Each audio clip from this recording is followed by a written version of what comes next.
Hey guys, cheers for tuning in to another video. I've been more than active. I say active in terms of the videos I've published so far. So I've published maybe about 4 or 5 of my Japan videos, which not really a blog. It's more of just walkabout kind of thing. So whatever name there is for that, but I think I got all my videos going up until I head to Tokyo. So yeah, so for anyone that's seen a little bit of them, clicked on them, just seen any bit of them, skip, yeah, whatever, thank you. Those videos is what was originally meant to start this channel, and it is finally on the internet after 6-7 years, because they were made in 2016. Well, I took them in 2016. That's when I went. So cheers guys. I should announce this is another podcast video, so still don't really have a name for these, but we'll go. But the subject on this, the topical subject for this particular video would be just traveling in general. So I'm going to make another video detailing more about Japan in general, so like a review of my Japan trip and some sort of breakdown of myths of what's true and not in a separate video. I think I'll do that once all of my Japan videos are online. There's a few more to go, and one that I'm very looking forward to. I'm not too sure how big this one is, but it's when I went to the snow festival in Sapporo. So that one, I'm looking forward to it. So stick around to the channel to see that at some point. I'm doing them in chronological order, so I'm not doing a quick splices of content of each where I was over a period of time. I'm doing essentially what I did almost on a daily basis or a more significant basis as I went through that trip. But I think after the snow festival, I think it drops off and I kind of just enjoy my time way more relaxed. But that's kind of what you want to do on holidays and when you travel, is enjoy your location and try to relax where you can. But I've got some notes what I want to talk about in this video, and usually when I watch some podcasts I have fancy drinks. I've got this. This is I don't think you'll see it, if it will autofocus on it at all. It has. So this will be back to front looking at this. This is a blood orange cider by a company called Thatcher's. It's made in the UK. Interesting drink. Quite nice, not that strong, and it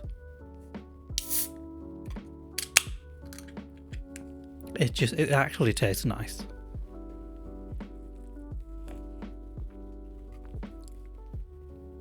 So that's my fancy drink out of the way. So why did I want to make a video? Why did I want to talk about this? So I've been on a plane quite a number of times, and traveling is stressful. Despite what I said earlier, it should be a relaxing thing, but really there's so much that goes into traveling. I think some of the things that never get talked about amongst peers, especially when they go abroad, go on holiday, or go quite far afield, however that is to talk about the destination, to talk about what you do there and the purpose of being there. Let's start this off with, well, why do we travel? And then I go into the stress that goes into it.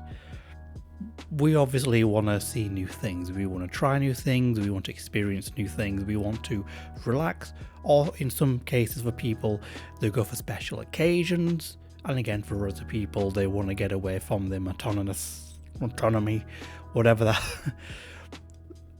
They want to get away from the boredom of their life and the environment that they're currently in. That's true for everyone in the world. When you go to a new destination that's new and exciting for yourself, that may be boredom for the people already there.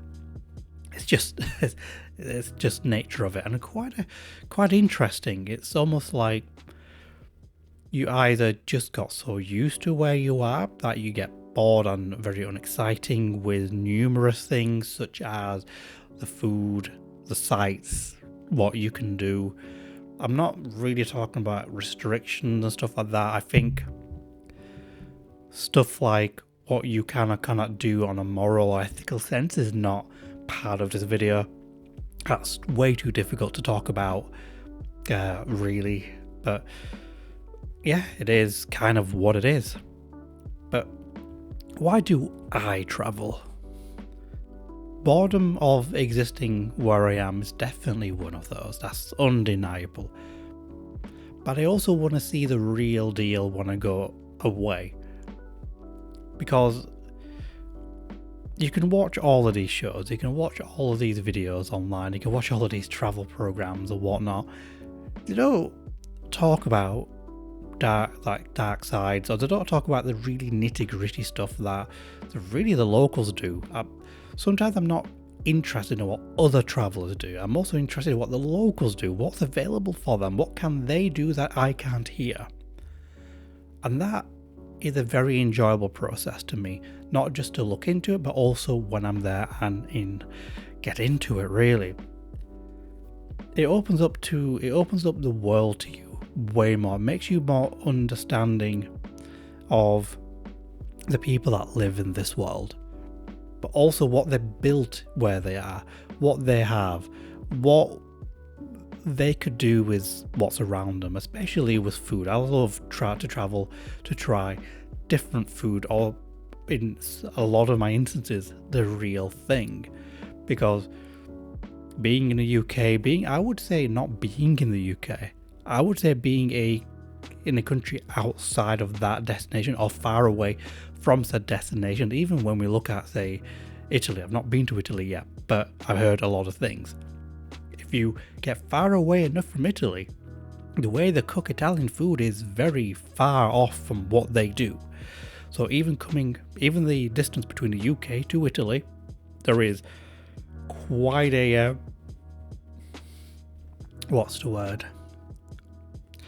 false impression of what Italian food is.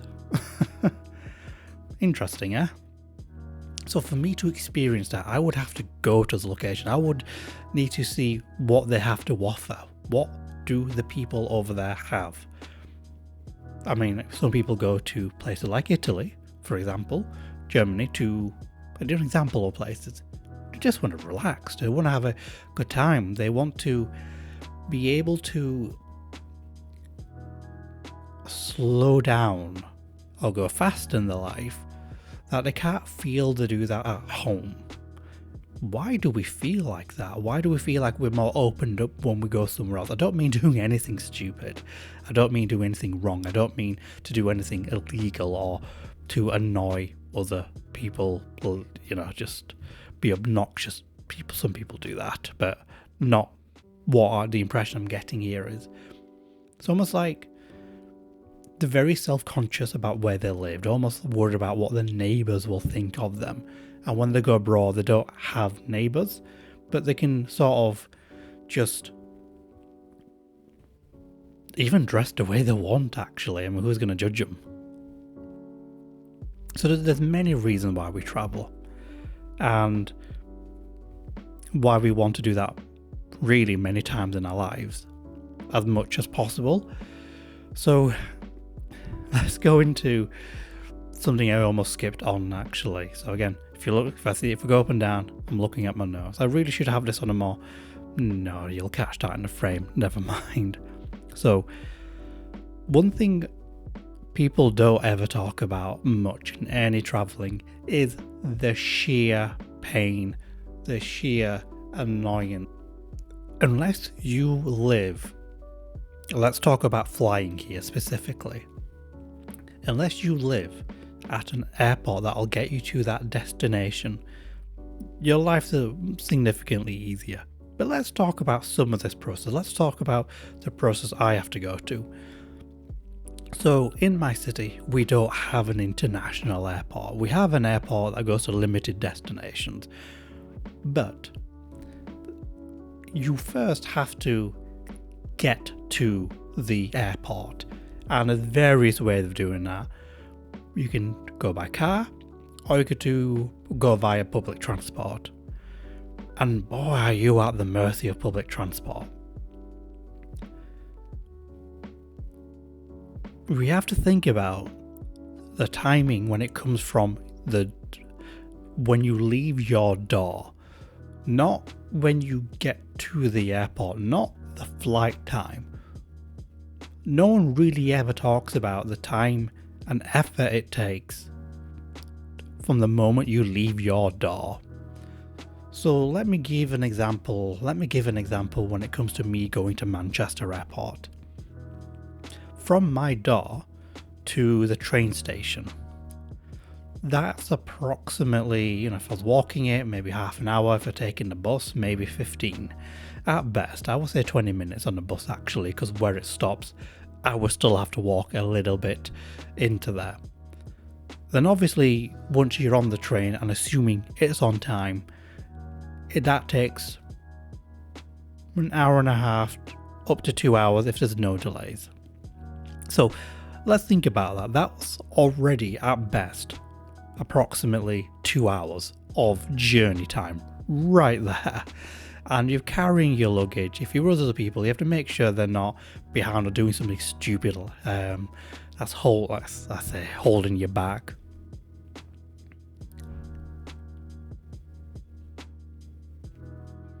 And if you hear noises here and there, there's people that come in and out of the house and don't know how to close doors or open doors, and people play music outside. So apologies if you can hear anything. Maybe I should put that at the start. So now that we've gotten to the airport, depending on what type of journey you're having, whether you have checked luggage, and of course, making sure you booked the correct type of ticket for what you are taking. Right now I'm talking to you. If you're having to check in luggage, you absolutely need to go to a counter and speak to an individual to get that sorted. I think that might be a normal thing for perhaps long haul flights. I'm not 100% sure, but I wouldn't go long haul without checked luggage anyway. It's included. Now let's talk about if you're having to check in luggage. Are you going to have a short queue? You're going to have a long queue. Because in my experience, so many people, more than it should be, just don't handle checking in very, very well. I think the last time I had to queue up at a counter, it took over half an hour because people I don't get it. I simply don't understand how it can take someone more than 15 minutes to do a check-in. I know it sounds pretty horrible, but in my experience, that takes less than 5 minutes, if that at all. It's always pretty quick. I have my passport to hand. I ensure the weight and dimensions of my luggage is correct. But that seems to be very difficult for quite a number of people, and that simply adds to the strain because you're having to be in that queue. You're standing up, you're waiting around. You've already had a 2-hour journey to get there, for me anyway. Then there's that, so you're adding like an extra 30 minutes. Once you've done that, you go through these security gates. These range from either can be between 15 minutes or maybe up to an hour, to my experience.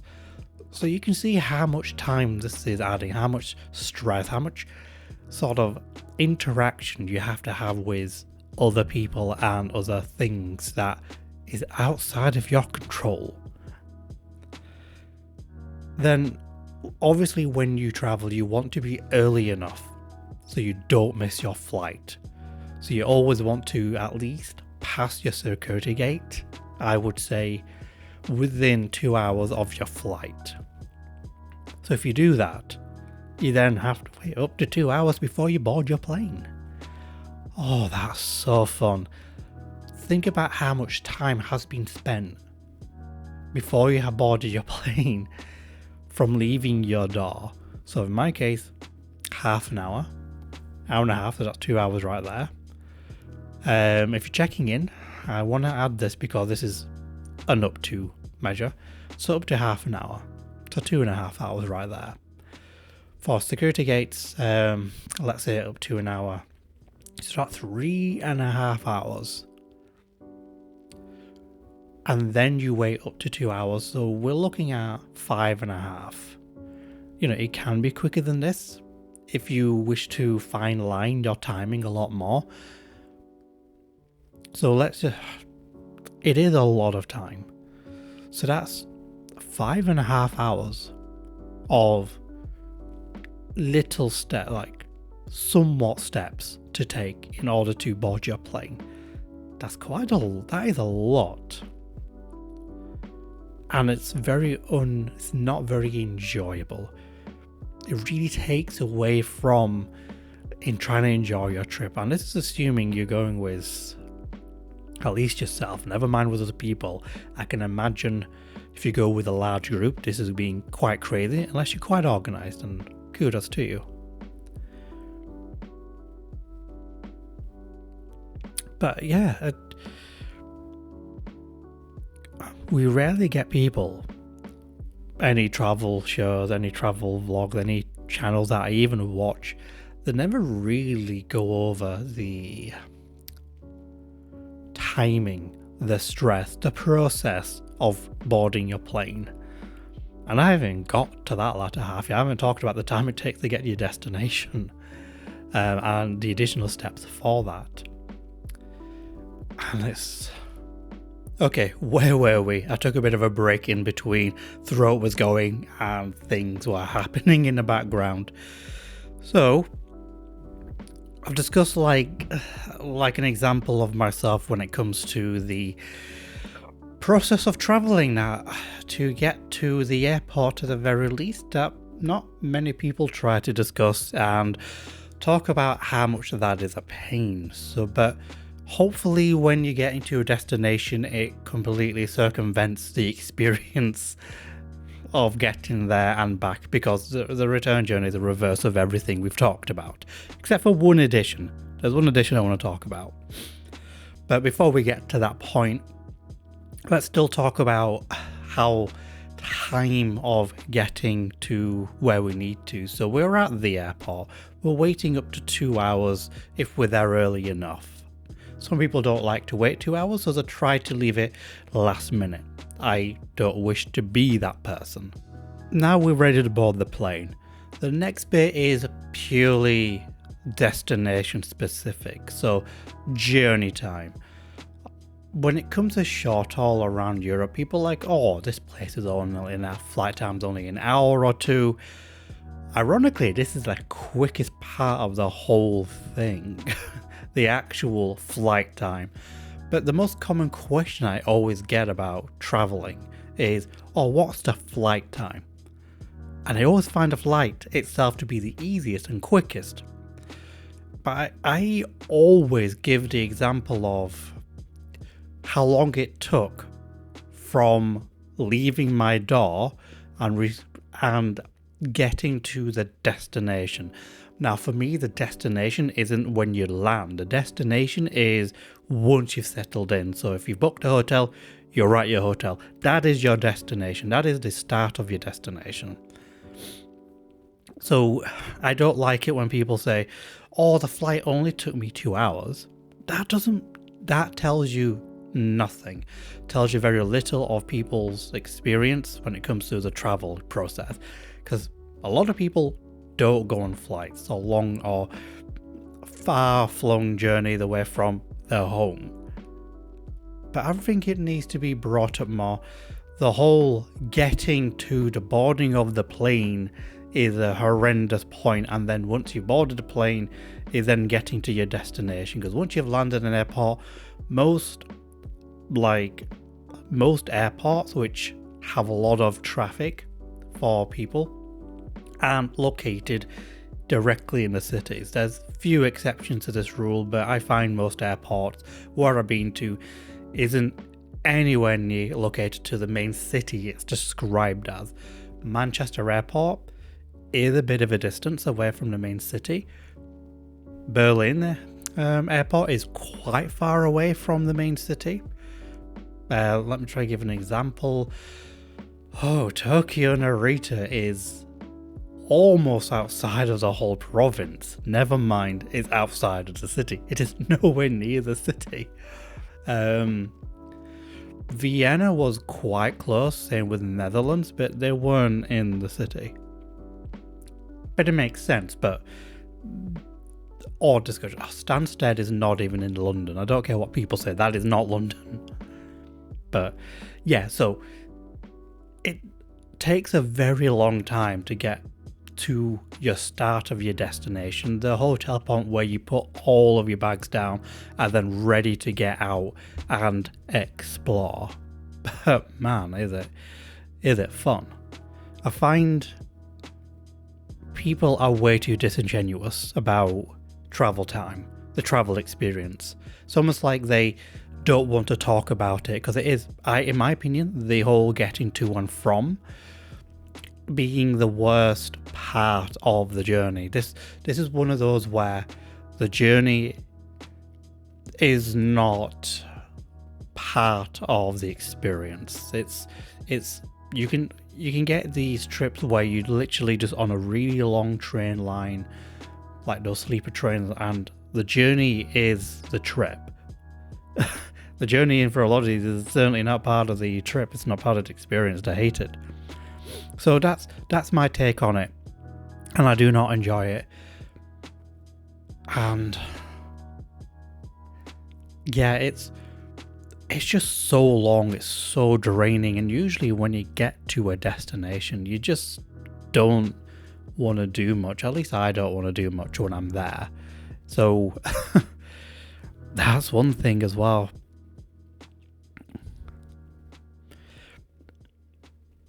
If I had to compare long haul and short haul journeys, long haul journeys are significantly, in comparison, more relaxing. You still have the same stress of getting to the plane, but once you're on the plane, when you're on long haul, they are typically like 5 hours plus, and you can really just kick back and relax. And usually those bigger planes are a lot more forgiving. They vibrate a lot less, at least in my experience, especially a Boeing 747. Fantastic experience in terms of other planes.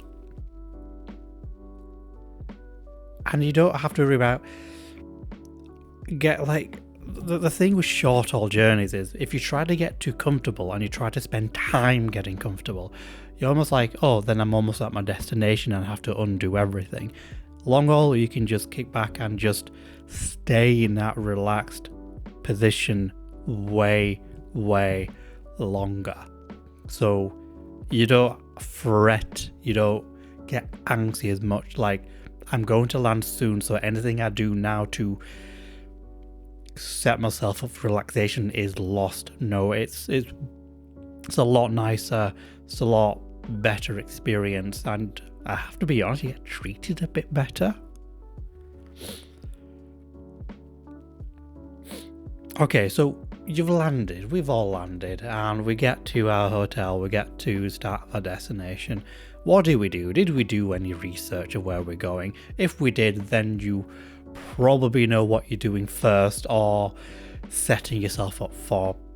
And if not, then it's not end of the world. I've been on trips where I've semi-planned, semi-didn't, and I think I prefer that. Like you want to know where you will be able to eat. You want to know if you need to book anywhere. So that's why it's important to do that. Or if there's anything particularly famous served or even to see at your destination, but you need to know you need to go at specific times of the day or you need to book. That's where it's important to do your research, so you can actually do that. I always find, don't plan everything. Always try to have something more spontaneous Like, I've done many times, especially in, I think Japan and Korea is where I've done this the most, where I'd be like, that looks interesting. Let's go in that general direction and just pull out maps on making sure that you can actually traverse getting there. Like, there's no, like, if there's a river and you need to cross it, you need to be know there's a bridge you can cross. Or do you have to pass a mountain? Korea is kind of a bit like that, actually, but it makes for an enjoyable experience. And when you're there, and I think one of the things you must research is expectation of what your behavior there, especially. I cannot stress this enough, where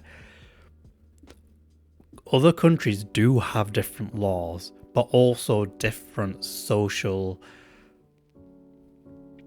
like, society in general, like how you need to go about yourself is quite important. Sort of, not the nuances, but being polite. So that one's a big one. So you need to know what you shouldn't be doing. So, but it will add to your experience. You don't get like the police officers coming up and like, what are you doing? I've seen this. I haven't experienced it, but I've observed it. So with that to account, you just need to know, are you going to be able to enjoy your stay, knowing the nuances of what you cannot do in society there. Like, though you're a tourist, you still have to abide by their rules. So at least know that enough in advance so you can enjoy it. Luckily for me, I did that kind of research, and it set expectations, but it also set up myths, which some being true, also some being false, which I don't know if you guys experienced that, where you hear all of these things from either travel shows or the YouTubers or articles about experiences that people have had, and sometimes multitude of people's experiences sort of tie together. But I've seen cases where that myth was destroyed at a personal experience level, but not quite. The myth was still true, but it was true for other people, but not for me. Japan was a big one for this for me, actually, where a lot of things that a lot of people say are the negative, that was never experienced by myself. In fact, I experienced more positive aspects of that, like complete change. I know different people are different, but when it came to Japan, people keep saying, and I'll do a full video about my trip of Japan and my experience of it, but here I will just say what I observed and what I experienced, not observed, was very different to what people would report. And yeah, I'll go into that in that other video, because it'll make sense to do that video once I've uploaded everything about Japan holiday. Otherwise, I'll go too divergent on this video.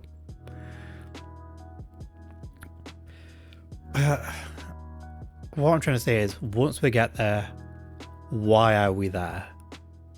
Let's not lose focus of why we went there in the first place.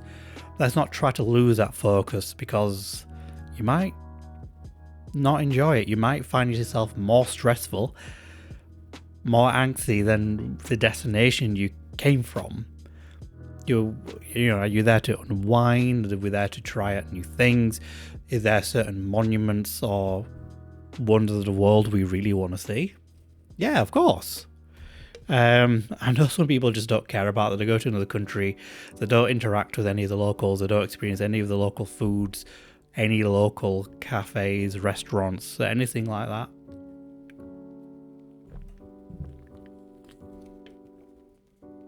It's really nice. I really do like it. Really, don't ignore the culture, the art, the local cuisine. It's something to, like, a lot of destinations do have certain unique things, and just don't ignore that.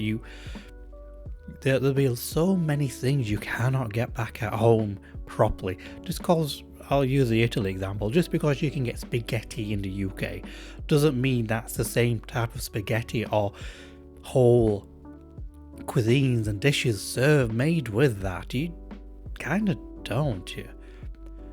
And also, it's the experience, it's the vibe of being in place. I remember in Belgium, I went to this bar that was recommended by my friends there, and it was a lovely experience. I've yet to experience that kind of vibe and environment here without it being a little, how can I put this? It felt very false. You kind of had to be very wary of yourself. But there it kind of was normal for the staff and the locals to be like that. So yeah, it was a great place.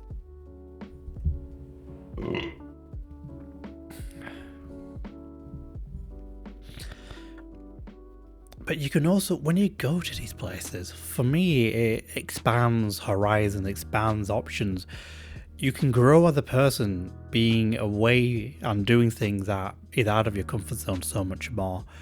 I think when I go abroad, I take way more photos than I would do here. And I won't say it was an inspiration, but it certainly made me a better photographer. Because you would... I haven't gone to any photography school, but when it comes to knowing what you like, the sort of thing you want to point your camera at and enjoy and spend your time with, I think it teaches you more to do that. And for me, it's expanding my side hustle, which I'm hoping before the end of August, I set up my first listing for my Etsy store. I know it's a shameless plug, but there you go. It would help with that.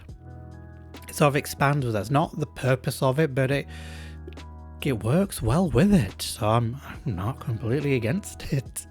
So yeah, and also with my video work as well, like I want to do more vlogs when I'm away at destination. Maybe not take it with this camera, but this camera's coming with me. But it's making me want to be even out of my own skin more. It'll make me feel more confident, because if I could be more confident just being outside of my skin, just making these videos, then imagine just being in a place where you're not used to. But really, guys, I would love to hear your sort of experience, thoughts. Why do you go on holidays? Do you just want to escape the horrors of being at home? Not necessarily in the home, but like get away from anything that reminds you of like your work, if you dislike it, or the grey and beigeness of the sky. I don't know. People all have their reason, but for me, it definitely expands my horizon, makes me learn of the world a lot more, what they have to offer, learn of the people, their culture, the cuisines, the art, what made them them, but also how globalization is impacting on each other. And for me, that's a positive thing, because more and more people are learning about others and how they can do something about themselves with it, really.